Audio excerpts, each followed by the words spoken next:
Comment accomplir n'importe quoi en te mentant à toi-même? On va voir l'aperçu, l'esprit est univers, le piège du avoir, faire, être, le basculement vers être, faire, avoir, devenir commence par des mensonges, la revue et les actions. L'esprit est univers. Le point de départ de toute transformation, c'est ça. Tout ce que tu vois, touche, expérimente ou ressens est une extension directe de ton propre esprit. Pas de ton cerveau, de ton esprit. Ce n'est pas de la philosophie, c'est le mécanisme même de la réalité. Le cerveau est un outil physique. Il gère les fonctions biologiques, se souvient, régule les mouvements et réagit aux stimuli externes. C'est du matériel. Il traite les informations et exécute les commandes, c'est tout. Il est composé de neurones, de vaisseaux sanguins, de signaux électriques et de messagers chimiques. Il est puissant, mais il reste limité par la biologie et l'évolution. Il ne peut rien créer en dehors des informations qu'il a déjà reçues. Le cerveau n'imagine rien à partir de rien. Il recombine ce qui est déjà familier. Il ne voit pas dans le futur, il recherche des schémas du passé. C'est pour ça que te reposer uniquement sur ton cerveau te maintient dans des cycles répétitifs. Ton esprit, c'est le champ non physique de la pensée, de l'imagination, de l'attente et de l'identité. C'est l'espace métaphysique où les croyances naissent et d'où toute la réalité est projetée. L'esprit n'est pas à l'intérieur de ton crâne, il est le champ autour de ton corps. L'esprit n'est pas limité par le temps ou l'espace. Tu peux imaginer le futur, tu peux accéder à des souvenirs qui n'ont pas encore eu lieu. Tu peux visualiser des possibilités qui n'existent pas encore. Ton esprit est la manière dont tu te connectes à Dieu, à la source, à l'univers. Peu importe quel nom tu lui donnes. C'est pas séparé de toi, c'est la même chose. Ton esprit n'observe pas la réalité, il la façonne et il la sélectionne à chaque instant. On t'a appris à croire que Dieu est séparé de toi, que l'univers est là-haut quelque part en train de te regarder et de te juger. C'est le plus grand mensonge jamais raconté. La vérité terrifiante pour la plupart, c'est que tu es lui. Quand les gens disent Dieu, l'univers, la source ou l'esprit, ils n'ont pas tort. Mais ce qu'ils ne réalisent pas, c'est que ces forces ne sont ni externes ni supérieures à eux. Ces forces sont des expressions de leur propre conscience. Le nom que tu lui donnes n'a aucune importance. Que tu dises Allah, Jésus, intelligence divine ou chant quantique, tu désignes toujours la même chose, l'esprit infini, ton propre esprit. L'erreur, c'est de prier vers lui au lieu de prier depuis lui. Tu continues à mendier des signes et des bénédictions venant de quelque chose qui est déjà en toi, attendant simplement d'être activé. Quand tu reconnais que tes croyances, émotions et intentions sont les commandes de fonctionnement de l'univers, tu arrêtes de demander des miracles et tu commences à te donner des instructions. Tu cesses de supplier et tu commences à te décider. La vie ne te montre pas ce qui est juste, elle te montre ce que tu reflètes. Ce n'est pas une question de mérite, mais de projection. Le moyen le plus rapide d'accéder à ton pouvoir est d'arrêter de douter de ton rôle dans tout ça. Dès que tu cesses de te séparer de la source, tu effaces l'illusion de la distance, tu effaces le temps. La réalité n'est pas un lieu fixe et objectif, c'est un miroir fluide qui reflète tout ce que tu crois profondément être vrai. La croyance n'est pas un concept fragile, c'est le système d'exploitation de ton univers personnel. Ce qui est vrai pour toi devient vrai dans ton expérience. Si tu crois que l'argent est difficile à gagner, tu vas inconsciemment bloquer les opportunités, rejeter l'abondance et t'entourer de personnes qui renforcent cette lutte. La croyance crée l'expérience. Par exemple, deux personnes peuvent vivre la même situation, même économie, même environnement, même audience. L'une verra une opportunité pendant que l'autre ne verra que des obstacles. La différence ne vient pas du monde, mais de ce qu'elle croit à propos du monde. La vérité n'est jamais absolue, c'est la croyance plus la répétition plus la confirmation émotionnelle. C'est ce qui fait qu'une chose paraît réelle. Pas des faits, pas des épreuves, juste un accord. Voici le point clé, les croyances sont programmables. Tu peux en installer de nouvelles à volonté. Tu peux désinstaller celles qui ne te servent plus. Et quand tu le fais, ta réalité extérieure commence à te modeler sur ton nouveau code intérieur. Le cerveau se met alors à capter de nouveaux signaux, de nouveaux schémas qu'il ignorait auparavant, car ils correspondent désormais à la nouvelle commande interne. Voilà pourquoi tes croyances semblent magiques. Tu commences à remarquer des synchronicités, de nouvelles personnes, de nouvelles opportunités, des percées inattendues. C'est pas de la magie, c'est simplement que tu cesses enfin de te mettre en travers de ton propre chemin. Les anciens n'avaient pas d'IRM ni de diplôme en psychologie, mais ils savaient cette vérité. C'est pourquoi le Kybalion dit « Tout est esprit, l'univers est mental ». C'est la première et la plus importante loi universelle. Comme en haut, ainsi en bas. C'est pas symbolique, c'est littéral. Ce que tu expérimentes dans ton esprit devient ta réalité mentale. Tes pensées ne sont pas privées, elles sont génératives. Elles impriment la réalité comme des plans d'architecte. Quand tu penses « la vie est dure, je n'avance pas ou je mérite pas plus », tu ne fais pas que penser, tu lances des sorts. Tu émets des ordres à l'univers. Regarde ton compte bancaire, tes relations, ton énergie ou ton environnement. Ces choses-là, ils ne t'arrivent pas à toi, elles viennent de toi. Ce sont tes états internes externalisés. Le deuxième principe hermétique, tout bouge, rien ne repose. Tes pensées vibrent. Tes émotions émettent des fréquences. Chaque fréquence attire son propre type. L'amour attire plus d'amour. La peur attire plus de peur. Tu n'obtiens pas ce que tu veux, tu obtiens ce que tu es. Si tu veux un résultat différent, tu n'as pas besoin d'un nouvel objectif, tu as besoin d'une nouvelle vibration. Change comment tu te sens et le monde changera en retour. La science moderne confirme ce que les hermétiques savaient déjà. Ton cerveau est conçu pour confirmer tes croyances. C'est ce qu'on appelle le biais de confirmation, un des phénomènes les plus étudiés en psychologie. Tu filtres littéralement toutes les informations qui ne correspondent pas à ton système de croyances actuel. Le rôle de ton cerveau n'est pas de te montrer ce qui est vrai, mais de te montrer ce qui est cohérent avec ce que tu crois déjà. Si tu crois ne pas être charismatique, tu vas ignorer chaque sourire, chaque compliment, chaque succès social. Tu verras que la personne qui t'a ignoré, et ça devient ta preuve. Ensuite, tu te dis, tu vois, je savais que je n'étais pas doué pour ça, mais c'est pas la réalité, c'est pas la vérité. C'est ta croyance qui s'auto-renforce par perception sélective. L'esprit fonctionne comme un thermostat. Il cherche toujours à revenir à la température, donc le système de croyance que tu as fixé. Si quelque chose dépasse ton image de toi-même, ton esprit sabote ce changement pour rester congruent. Mais si tu reprogrammes le thermostat, tout change. Il se règle à un niveau plus élevé et ton cerveau commence à travailler pour amener ton monde extérieur à ce nouveau niveau. Ce n'est pas juste une idée, c'est une loi psychologique. Quand tu attends quelque chose, tu agis inconsciemment de façon à le rendre réel. Tu deviens littéralement la cause de ta propre preuve. Chaque croyance déclenche une chaîne de comportement. Tu crois que tu vas échouer, alors tu hésites, tu procrastines, tu t'auto-sabotes ou tu doutes de ta valeur. Et qu'est-ce qui se passe après ? Tu échoues. Pas parce que c'était inévitable, mais parce que tes actions étaient alignées avec cette croyance. Si tu crois ne pas être assez bon, alors t'oses pas saisir une opportunité. Quelqu'un d'autre le fait et réussit. Après tu te dis j'avais raison, mais la seule chose sur laquelle tu avais raison, c'était ta façon de te comporter. Voilà comment les croyances deviennent des prophéties. T'agis comme si elles étaient vraies, les autres réagissent en conséquence, et tu prends leur réaction comme preuve. C'était jamais vrai, c'était juste parfaitement exécuté. Le même mécanisme peut fonctionner en ta faveur si tu l'utilises consciemment. Attends-toi à la grandeur, marche comme la grandeur, parle comme la grandeur et regarde comment le monde commence à te traiter comme la grandeur. Là, tu te montres confiant, tu prends ta place, tu parles avec clarté, les gens répondent, les opportunités apparaissent, les coïncidences se multiplient. Ça semble magique, mais en fait, c'est mécanique. T'es pas en train d'attendre des signes, tu les déclenches. Tu deviens la raison pour laquelle les choses changent, et c'est là que ta croyance devient réalité. L'effet Pygmalion prouve que les attentes des autres envers toi ont une influence réelle et mesurable sur tes performances. Si les gens croient que tu es capable, tu deviens plus capable. S'ils s'attendent à ton échec, tu finis inconsciemment par le confirmer. Dans l'étude de Rosenthal et Jacobson, des professeurs ont été informés que certains élèves sélectionnés au hasard étaient des génies académiques. Au fil du temps, ces élèves ont obtenu des résultats de QI plus élevés simplement parce que les professeurs les traitaient différemment. Les attentes sont devenues réalité. Les enseignants souriaient davantage, les stimulaient plus, leur donnaient plus de feedback et faisaient preuve de plus de chaleur sans même s'en rendre compte. La croyance a changé le comportement a changé les résultats. Rien n'était forcé, tout était inconscient. C'est ça le point clé. Les attentes sont contagieuses et les gens finissent par se conformer au climat énergétique dans lequel ils baignent. Le vrai pouvoir vient quand tu tournes cet effet vers toi-même. Et si toi, tu devenais le professeur de ton propre esprit ?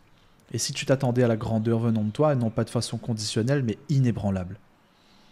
Tu commencerais à te parler différemment, à te challenger davantage, à tolérer moins la médiocrité, et lentement, presque imperceptiblement, ton identité commencerait à s'élever pour correspondre à ce nouveau standard.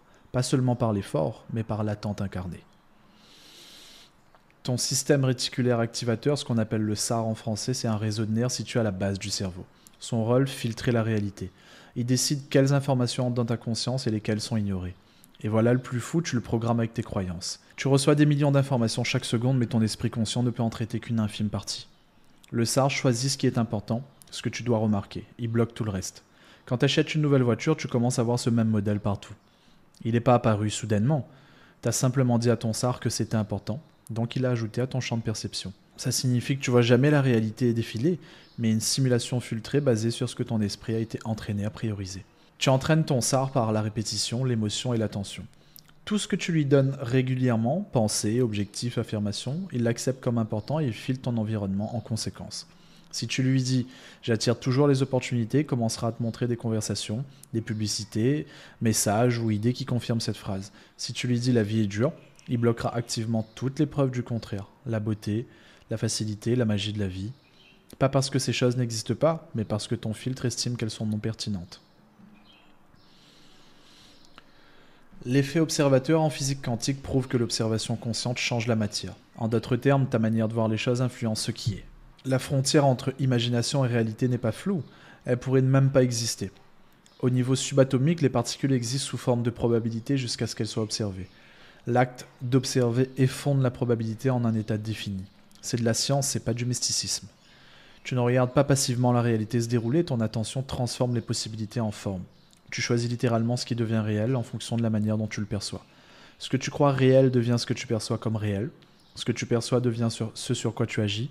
Et ce sur quoi tu agis devient ton expérience. Tu peux plus prétendre être une victime. Tu es un participant, un co-auteur dans l'équation de chaque résultat de vie. Tu es l'observateur, le créateur, le point central. Pas un personnage de l'histoire, mais l'écrivain caché derrière la scène. Ça signifie que tu n'as pas à attendre que le monde te donne la permission de croire. Tu crois d'abord, puis tu observes un futur différent. Tu alignes la nouvelle ligne temporelle en la revendiquant. La vie, c'est pas une salle de classe, c'est un miroir. Elle t'enseigne pas à travers des leçons, mais elle reflète ton monde intérieur à travers chaque personne, chaque événement, chaque résultat. Tu ne découvres pas la vérité, tu regardes ta propre vérité se jouer en boucle. Le monde ne parle pas avec des mots, il parle en fréquence. Il ne se soucie pas de ce que tu dis vouloir. Il écoute qui tu es réellement, il lit ton énergie, tes suppositions, ton état mental. C'est à cela qu'il répond. Tu peux réciter des affirmations toute la journée, mais si ton identité profonde est enracinée dans le manque, la peur ou le doute, le miroir ne reflètera pas tes mots, il reflètera ta fréquence. Voilà pourquoi devenir la personne vient avant d'obtenir le résultat. Tu ne deviens pas athlète pour y croire, tu crois que tu es athlète et ensuite tu le deviens. La croyance vient d'abord. Ta vie ne te montre pas ce qui est réel, elle te montre ce qui t'est familier, ce qui est attendu, ce qui est cru. Si tu veux voir quelque chose de nouveau, tu n'as pas besoin de nouveaux objectifs, tu as besoin d'une nouvelle projection intérieure. Tu n'as pas besoin de réparer ta vie, tu dois simplement changer le projecteur qui la diffuse.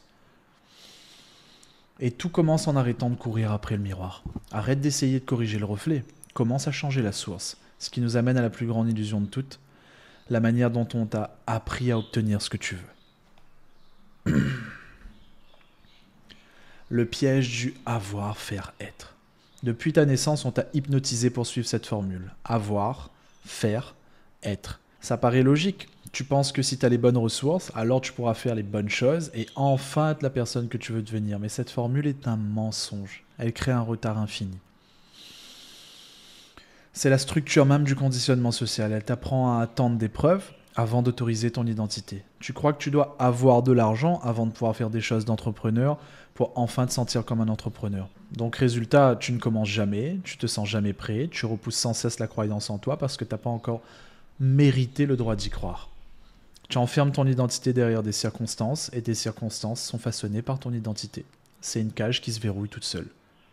En surface, ça paraît sensé. Ça semble même responsable, mais en profondeur, c'est une logique ancrée dans la peur et la rareté. T'essaies de te comporter comme une nouvelle personne sans jamais le devenir réellement. Tu crois que le succès te rendra confiant, que l'amour te rendra en sécurité, que la reconnaissance te rendra puissant, mais en réalité, t'es toujours en train d'attendre. Attendre d'avoir assez, attendre d'en avoir fait assez, attendre de te sentir enfin suffisant. Et ce modèle repose sur la validation extérieure. Tu délègues ton sentiment de valeur à tout ce qui est en dehors de toi. Le statut, l'approbation, preuves, diplôme, argent, partenaire, résultat. Tu remets ton pouvoir entre leurs mains.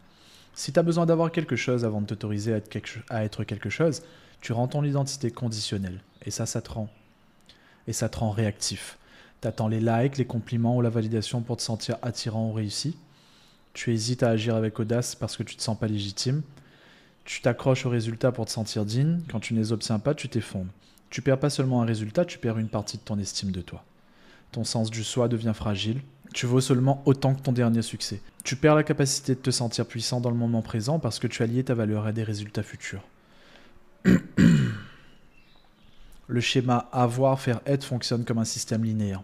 Il te dit que tu dois suivre un chemin droit, dans l'ordre, et gravir les échelons de la valeur étape par étape. Mais ton identité ne fonctionne pas ainsi. Ce schéma t'enferme dans le temps.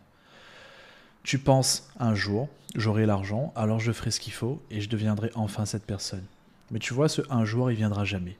Tu vis dans le futur, courant après un fantasme au lieu de le faire s'effondrer dans le présent. Tu es toujours en train d'essayer de devenir sans jamais être réellement. Tu crois que les résultats créent l'identité, que le succès amène la confiance, en vérité c'est l'inverse. C'est la confiance qui génère les actions menant au succès. Tu ne deviens pas confiant parce que les gens te suivent parce que tu incarnes déjà le pouvoir. Le succès suit l'identité, pas l'inverse. Le piège du avoir, faire, être se nourrit d'efforts, de lutte et d'épuisement. Il part du principe que tu dois mériter le droit d'être qui tu veux, mais l'effort sans incarnation est inefficace. Tu peux bosser pendant des années et toujours te sentir imposteur, parce que tu n'es jamais devenu la version de toi qui pouvait recevoir ce que tu créais. Tu te bats, tu réussis, mais tu te sens toujours vide. Tu gagnes, mais tu ne te sens pas digne. Tu poursuis sans cesse quelque chose que tu ne t'autorises pas à ressentir émotionnellement. Ce qui te manque, c'est pas de faire plus, c'est d'être plus. Plus d'identité. Plus de certitude intérieure qui te mène à l'action fluide. Quand tu inverses la formule, la lutte s'arrête. Le flux remplace la force. L'identité avance plus vite que l'effort. Quand tu deviens, tu agis comme tel, et les résultats apparaissent comme par magie. Cette formule entière est enracinée dans le manque. Je ne l'ai pas encore, donc je ne peux pas encore être cette personne. Ça semble humble, mais c'est en réalité une forme de rejet de soi. Tu pars du principe que tu n'es pas encore assez, que tu n'es pas assez, et que tu dois mériter ton identité future. Ça empoisonne la source. Le manque attire le manque, le désespoir attire le désespoir, et l'univers te le renvoie en miroir. Chaque fois que tu penses « quand j'aurai ceci, je me sentirai enfin digne », tu déclares au monde que tu ne l'es pas maintenant. Et c'est pourquoi la preuve externe n'arrive jamais. Tu deviens accro au futur. Tu planes sur le « un jour », tu fantasmes sur une vie déconnectée de ton présent et tu appelles ça une vision. Mais une vraie vision n'attend pas l'incarnation, elle l'exige maintenant. La plus haute forme d'intégrité, c'est d'agir comme si ta vision était déjà vraie. Pas parce que tu fais semblant, mais parce que ta croyance la rend réelle. Tu essaies de contrôler ta vie en accumulant des ressources. Tu crois que si tu as assez d'argent, de statut, de diplôme ou de relation, alors la vie s'ouvrira enfin à toi. Mais la vie ne répond pas au contrôle, elle répond à l'alignement. Tu accumules connaissances, diplômes et outils pensant qu'ils te rendent légitime. Mais tu te sens toujours imposteur à l'intérieur. Ces choses deviennent une armure, mais l'armure bloque l'énergie, l'expression et le magnétisme. Plus tu veux contrôler, plus tu envoies le signal que tu ne fais pas confiance. Les gens sentent si tu incarnes vraiment ce que tu dis. Ils perçoivent si ton énergie vient de la plénitude ou de la compensation. L'énergie authentique est irrésistible. Tu ne peux pas la stimuler. Tu ne peux pas la simuler. Tu attires selon qui tu es, pas selon ce que tu as. Le piège, avoir, faire, être te garde en mouvement perpétuel. Tu deviens esclave de la réussite, de la validation, des résultats extérieurs. Tu cours plus vite, tu travailles plus dur, mais tu n'arrives jamais. Peu importe combien tu gagnes, c'est jamais assez. Peu importe combien de clients tu aides, t'es jamais satisfait. Peu importe combien de reconnaissance tu reçois, tu doutes encore de toi. Chaque fois que tu franchis une ligne d'arrivée, une autre apparaît. Tu finis par t'épuiser, pas seulement physiquement, mais spirituellement. La seule issue n'est pas de faire plus, mais de devenir quelqu'un d'autre. Quelqu'un qui possède déjà ce que tu poursuis. C'est là que les forces s'effondrent. Tu cesses de courir, tu commences à attirer. Tu n'avances plus vers ton objectif, tu agis depuis ton objectif. La vraie formule, c'est être, faire, avoir. Et elle change tout. Mais pour l'accepter, tu dois d'abord admettre que tu as bâti ta vie sur un système brisé. C'est difficile de lâcher la lutte. Tu es tellement investi, mais que se passe-t-il si la lutte elle-même était la distraction ? Tu continues à en faire plus simplement parce que tu en as déjà fait beaucoup. Mais l'effort ne crée pas l'alignement, c'est l'identité qui le fait. Tu ne peux plus te permettre d'attendre la permission, il est temps d'inverser le processus et de commencer par être. Être le premier libère de la performance, et une fois que tu inverses la formule, tout le reste commence à s'ajuster à toi. Ok. Alors, comment inverser la formule ? Comment devenir avant d'avoir ? Tout commence par le meilleur chemin, le paradigme être, faire, avoir qui transforme entièrement ta relation avec la réalité. Donc le changement être, faire, avoir. La vérité est simple, radicale et déstabilisante pour tout ce qu'on t'a appris. T'as pas besoin d'avoir quoi que ce soit pour commencer. Tu dois devenir quelqu'un de nouveau et le reste suivra. C'est le modèle être, faire, avoir et c'est ainsi que la réalité fonctionne réellement. Au lieu d'attendre d'avoir de l'argent pour lancer ton business, tu deviens l'entrepreneur dès maintenant. Au lieu d'attendre l'amour pour te sentir aimable, tu deviens la personne qui agit depuis l'amour maintenant. Tu cesses d'attendre les bonnes conditions, tu commences à les créer à partir de ton identité. Et quand tu choisis d'être le premier, tu sors de la réaction et tu entres dans le commandement. Une fois que tu es, le faire devient naturel. Tu poses les actions qu'une personne comme toi poserait déjà. Tu fais des mouvements alignés. C'est à ce moment-là que les résultats arrivent. Ils ne sont pas forcés, ils sont attirés. Ce qui te semblait impossible devient automatique. Ça ressemble à une coïncidence, mais c'est juste de la congruence. La seule chose qui change réellement ta vie, c'est un changement dans qui tu es. Pas dans ce que tu fais, pas dans ce que tu as, mais dans ce que tu crois être. L'identité, c'est le code source, c'est le système d'exploitation de base. Tout le reste, tes habitudes, les résultats, l'environnement découlent directement d'elle. Tu n'agiras jamais longtemps d'une manière qui contredit ton image de toi-même. Si tu veux un changement durable, ne poursuis pas les comportements, reconstruis ton identité. Ton identité détermine ta permission intérieure. Ce que tu pensais être détermine ce que tu t'autorises à ressentir, à faire, à recevoir. Une identité de millionnaire peut contenir plus d'abondance qu'une identité de travailleur acharné. Cette phrase est puissante. Une identité de leader peut impacter plus qu'une identité de suiveur. En élargissant ton identité, tu élargis ta capacité et la réalité s'ajuste pour correspondre. Le modèle être, faire, avoir repose sur la pensée cause première. En fait, il te replace au centre de ta vie. Au lieu de réagir à ce qui se passe, tu causes ce qui se passe par qui tu choisis d'être. Quand tu demandes à quoi ressemblerait la version de moi qui a déjà tout ça, tu ouvres l'accès à un nouveau chemin. Tu n'as plus besoin de preuves extérieures, tu génères tes propres preuves internes. Tu ne cours plus après tes objectifs, tu les génères à partir de qui tu es devenu. L'action découle naturellement de l'être. Tu n'as pas besoin de motivation forcée, tu fais simplement ce que ferait quelqu'un comme toi. Tout devient plus léger, plus fluide, plus aligné. Tu ne t'épuises pas, tu construis. Quand tu deviens la version de toi-même qui a déjà ce que tu veux, tu l'attires. Tu ne poursuis pas, tu ne forces pas, tu attires. L'identité a une fréquence. Quand tu t'accordes à la fréquence de ton désir, tu vibres en alignement avec lui. Et c'est ce qui aimante les résultats. Les gens commencent à te remarquer, les opportunités semblent sortir de nulle part, tu deviens visible à ce que tu ne voyais pas avant.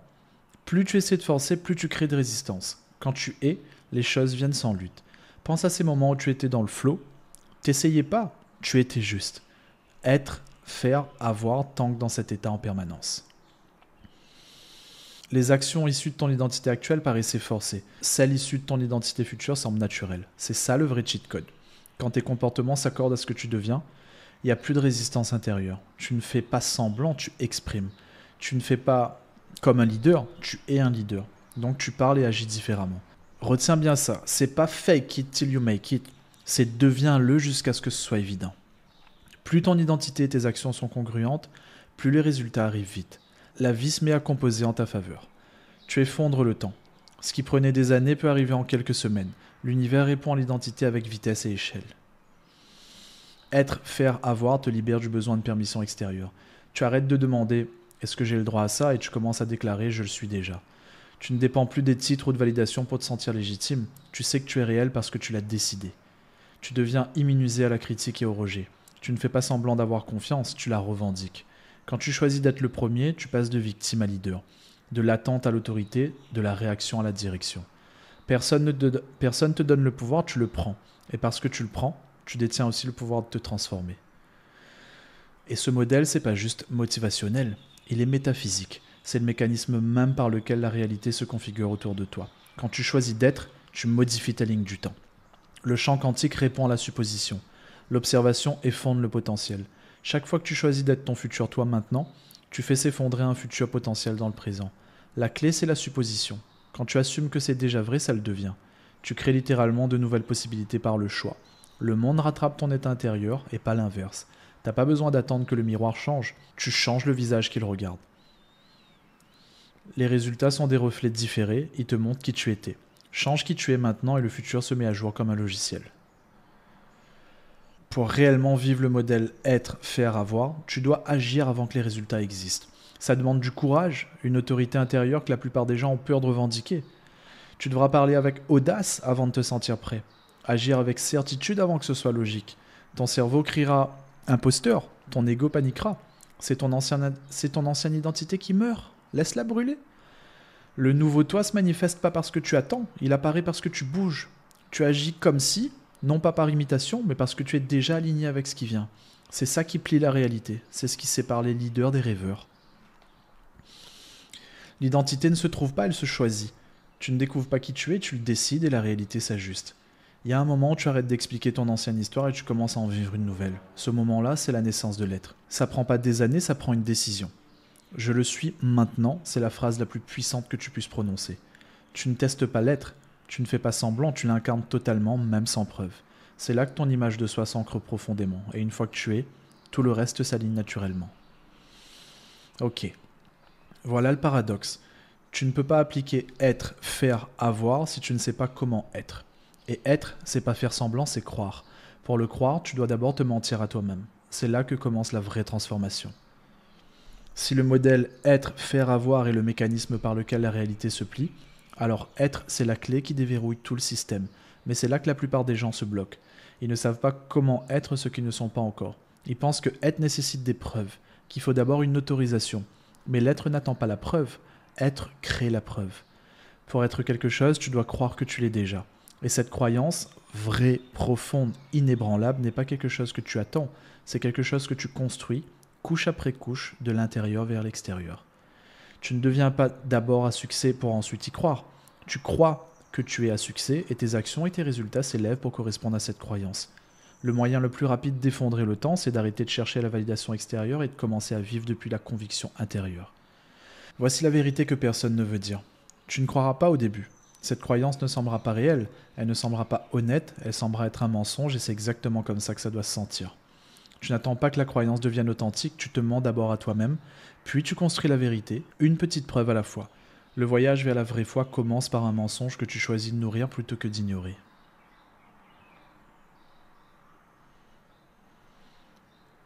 Soyons précis sur le mot mensonge. Un mensonge n'est pas intrinsèquement mauvais ou faux. Un mensonge, c'est simplement une affirmation qui manque de raisons suffisantes, de preuves, de consensus ou de confirmation pour être acceptée comme une vérité. C'est tout. C'est pas immoral, c'est simplement non confirmé. Un mensonge est quelque chose que tu te dis à toi-même qui, pour le moment, va à l'encontre de ta programmation passée, de ton expérience actuelle ou de ton environnement.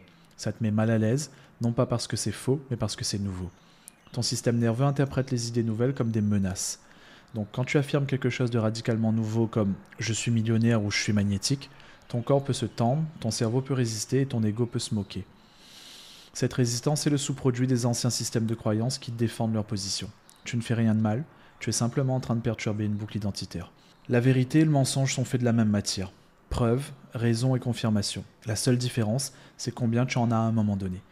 Si quelque chose possède suffisamment de raisons, de souvenirs, de confirmations, de preuves et de répétitions, on appelle ça une vérité.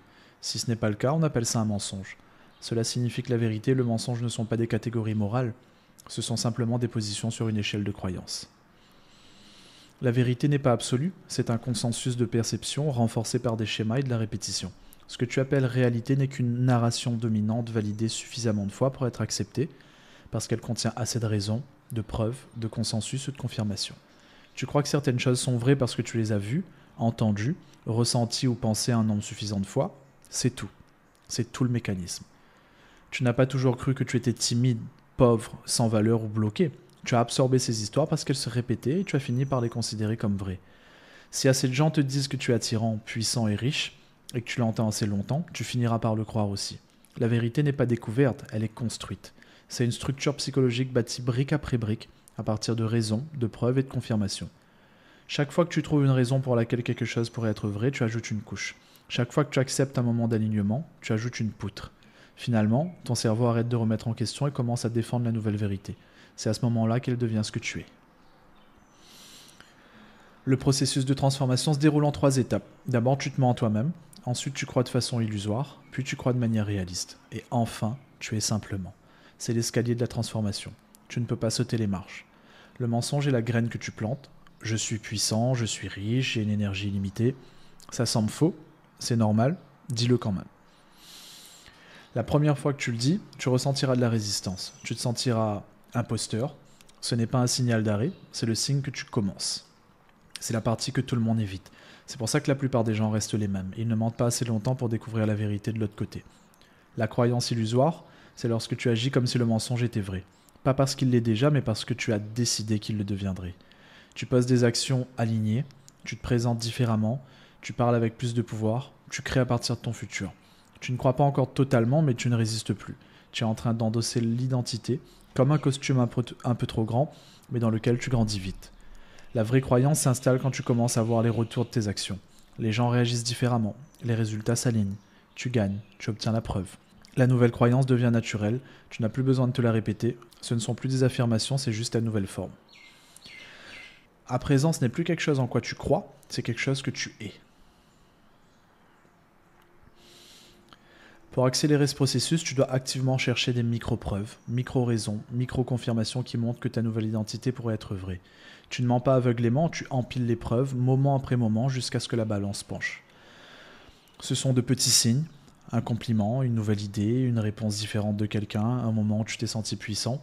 Note-les, écris-les dans un journal, relis-les, Tu es en train de te bâtir le dossier de ta nouvelle réalité comme un avocat.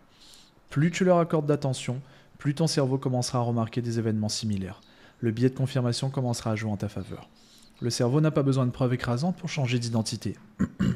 Il a juste besoin d'une exposition répétée à des signaux alignés. Continue de répéter le mensonge et de récompenser les preuves. Avec le temps, ton subconscient l'adoptera comme une vérité. Finalement, il devient plus difficile de croire l'ancienne histoire que la nouvelle. C'est à ce moment-là que le changement quantique s'enclenche. Les plus grands accomplisseurs de tous les temps n'ont pas attendu la permission de croire. Ils ont plié la réalité en se convainquant eux-mêmes et en convainquant les autres, avant même que cela ait du sens. Steve Jobs était célèbre pour ça. Son équipe appelait cela le champ de distorsion de la réalité.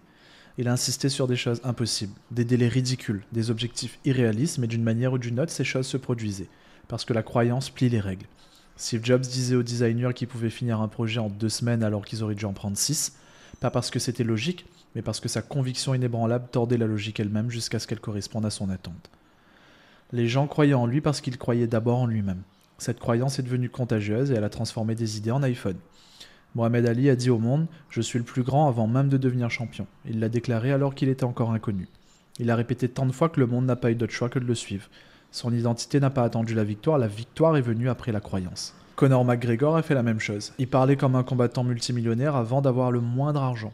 Il agissait comme un champion avant de détenir une ceinture. Il disait au monde qu'il mettrait KO ses adversaires dans des rounds précis, à des moments précis, et c'est ce qu'il a fait. Il est devenu sa vision avant que le monde ne lui en donne la preuve. Alors qu'il vivait encore des aides sociales, il disait « Je me vois avec la ceinture ». La ceinture est venue après la croyance. Jamais avant. Ils ont tous suivi la même formule. Déclarer, croire, devenir. Ils ont commencé avec ce qui ressemblait à des mensonges, puis le monde s'est aligné autour d'eux.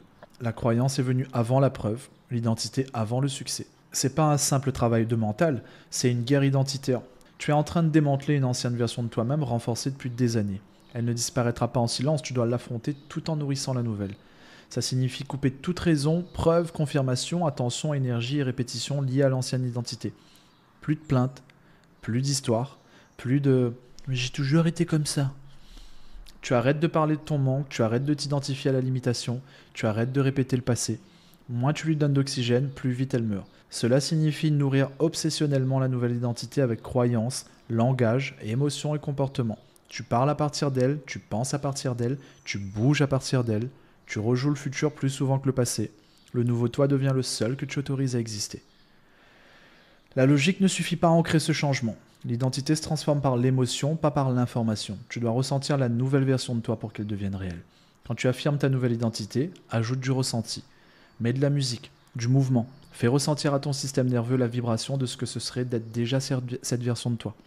Quelques secondes d'émotion profonde valent mieux que des heures de répétition sans charge émotionnelle. Entre d'abord dans l'état et le comportement suivra naturellement. Crée des rituels, des déclencheurs et des environnements qui t'ancrent dans ce nouvel état d'être. Une chanson spécifique qui te fait sentir comme ton futur toi, une posture qui exprime la puissance, une phrase ou un mantra que tu répètes. Faisant une partie de ton quotidien, l'identité devient réelle grâce à la répétition. L'identité est plus facile à façonner quand tu es entouré de miroirs qui la reflètent.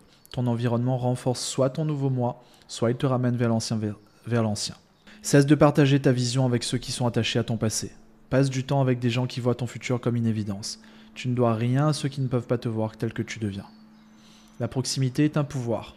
Entoure-toi de ceux qui incarnent déjà ce que tu veux créer. Nettoie ton espace, mets à jour ta garde-robe, enlève ce qui appartient à une version de toi dépassée. Ton environnement envoie des messages à ton subconscient toute la journée. Que chaque détail de ton modèle reflète ton futur toi. Tu n'as pas besoin d'une croyance parfaite, tu as juste besoin d'une croyance persistante. Chaque jour, répète le mensonge, trouve des micro-preuves et agis comme si c'était déjà vrai. Tu te rapproches de l'incarnation. Il y a un moment où la balance penche. Tu sais pas quand, tu continues juste. Et soudain, ça devient réel. Tu le ressens, t'as plus besoin de te convaincre. C'est progressif, puis soudain. Tu peux pas renforcer le moment, mais tu peux te le garantir en ne lâchant pas. Une fois que la nouvelle identité est ancrée, les résultats s'accélèrent et la résistance disparaît. Tu ne demandes plus « est-ce que ça va marcher ?» Tu décides que c'est déjà le cas et tu vis ainsi jusqu'à ce que la vie rattrape cette décision. Tu marches dans le noir assez longtemps pour que la lumière s'allume. Et quand elle s'allume, tu te souviens à peine que c'était un mensonge. Ça te paraît juste vrai. Tu vois maintenant tout le parcours. Des lois mentales jusqu'au piège identitaire. De l'incarnation à la croyance, de la vérité au mensonge, puis à l'être. Ce qui vient ensuite est simple. Vis-le. Laisse mourir l'ancien toi. Laisse mourir l'ancienne histoire. Entre pleinement dans la nouvelle. Elle t'attend déjà. On a vu l'aperçu. On a vu l'esprit et l'univers, le piège avoir, faire, être, le basculement être, faire, avoir. Devenir commence avec un mensonge. On a fait le récap. Maintenant, les actions. Ce que tu dois faire, c'est choisir l'identité que tu veux incarner. N'attends pas de preuves, n'attends pas la permission. Choisis la version de toi qui a déjà tout ce que tu désires et décide que c'est qui tu es maintenant. Dis-le, agis-le, pense-le. Même si c'est faux, même si c'est inconfortable, répète le nouveau toi comme un scénario. Puis, cherche les plus petites confirmations que cela pourrait être vrai et construis ta croyance une micro-preuve à la fois. Arrête de courir après les résultats et commence à agir depuis ton futur toi. Demande-toi comment je bougerais si c'était déjà réel. Puis fais-le. Parle depuis cet état. Crée à partir de là. Vis depuis là jusqu'à ce que le monde n'ait plus d'autre choix que de te refléter. J'espère que tu as kiffé la vidéo. Si c'est le cas, oublie pas le petit like. Pose-moi toutes tes questions en commentaire et check les liens que je t'ai mis dans la description. C'était Chris. Peace et à bientôt dans une nouvelle vidéo.